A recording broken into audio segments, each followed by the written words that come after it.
विश्वासाची 26 वर्ष, लाखो सुखी दाम्पत्य. डाउनलोड करा मराठी मॅट्रिमनी.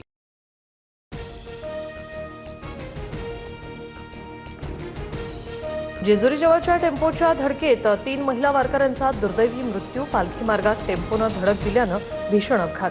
4 जखमी वारकऱ्यांवर रुग्णालयात उपचार सुरू. उपमुख्यमंत्री सुनेत्रा पवारांनी जेजुरी अपघाताची माहिती घेतली. स्थानिक पोलिसांशी संपर्क साधला. जखमींवर तात्काळ उपचार करण्याच्याही सूचना. जेजुरीतील अपघाताची सखोल चौकशी करा. वारकऱ्यांच्या सुरक्षेची सरकारने पूर्ण काळजी घ्यावी.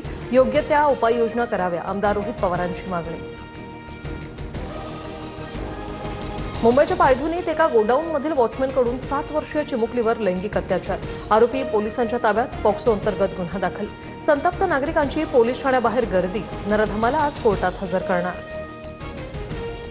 महाराष्ट्राच्या राजकारणात मुख्यमंत्री फडणवीसांच्या नावे एक नवा विक्रम.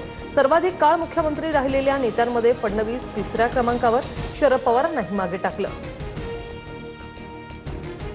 ठाकरेंच्या रामरक्षावरून राजकीय वातावरण तापण्याची शक्यता. फडणवीस सदस्य असलेल्या नागपुरातील मंदिराची ठाकरेंकडून निवड. 18 जुलैला भाजप आणि ठाकरेंची सेना आमने सामने येण्याची शक्यता. राम मंदिर दान गैरव्यवहार प्रकरणी आज सर्वोच्च न्यायालयात सुनावणी. याचिकाकर्त्यांकडून सीबीआय चौकशी. कॅग लेखापरीक्षणाची मागणी. सुनावणीकडे लक्ष. मुंबईत घर द्या. उपमहापौरांचं पालिका आयुक्तांना पत्र. दहिसरहून येताना ट्रॅफिकचा त्रास होत असल्याचा पत्रात उल्लेख. अतिरिक्त आयुक्तांच्या रिक्त बंगल्यासाठी संजय घाडेंचे प्रयत्न. तुर्भे परिसरातून ताज हॉटेलला धमकीचा फोन. दाऊदने हॉटेलमध्ये बॉम्ब ठेवल्याची माहिती. धमकी तर तपासणीनंतर काही आढळून आलं नाही. आरोपीचा शोध घेण्यासाठी पथक सज्ज. तपास सुरू. लाडक्या बहिणींना धक्का. 92 लाख महिलांची नावं योजनेतून वगळली. बीड जिल्ह्यातून सर्वाधिक 28 लाख महिला अपात्र. तपासादरम्यान 14,000 पुरुषांनी योजनेचा लाभ घेतल्याचं उघड. चंद्रपुरात वडेट्टीवार गटाच्या नगरसेवकांची आज ओळख परेड. विभागीय आयुक्तांसमोर ओळख परेड होणार. चंद्रपूर महापालिकेतील काँग्रेसच्या अधिकृत गटनेत्याचा निकाल अद्याप प्रलंबित. नागपुरातील कथित रॅगिंग प्रकरणात 4 विद्यार्थ्यांना अटक. अटकेच्या निषेधार्थ विद्यार्थ्यांचं आंदोलन. विद्यापीठ परिसरात पक्षपात, श्रेयवाद आणि भेदभावाचं वातावरण निर्माण झाल्याचा आरोप.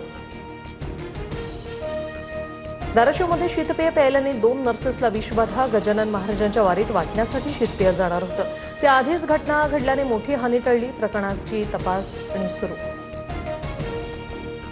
दारूच्या नशेत असलेल्या अवैध वेंडरकडून टीसीला मारहाण. त्रिवेंद्रम नवी दिल्ली केरळ सुपरफास्ट एक्सप्रेसमधील घटना. मारहाणीचा व्हिडिओ व्हायरल. अवैध वेंडर्सचा प्रश्न पुन्हा ऐरणीवर. महाराष्ट्रात दडी मारलेला पाऊस पुन्हा सक्रिय होणार. हवामान खात्याकडून 17 राज्यांमध्ये अतिवृष्टीचा इशारा. मराठवाडा आणि विदर्भात मुसळधार पावसाचा अंदाज. बोरघाटातील दरडीमुळे पुणे मुंबईच्या रेल्वेवर परिणाम. 17 जुलैपर्यंत 25 रेल्वे गाड्यांचा मार्ग बदलला. लोणावळा कर्जत दरम्यान रेल्वे वाहतूक विस्कळीत. जम्मू काश्मीरमध्ये भूकंपाचे सौम्य झटके. बारामुल्लामध्ये भीतीचं वातावरण. 3.6 रिश्टर स्केल तीव्रतेची भूकंपाची नोंद. सुदैवानं जीवितहानी नाही. विश्वासाची 26 वर्ष, लाखो सुखी दाम्पत्य. डाउनलोड करा मराठी मॅट्रिमनी.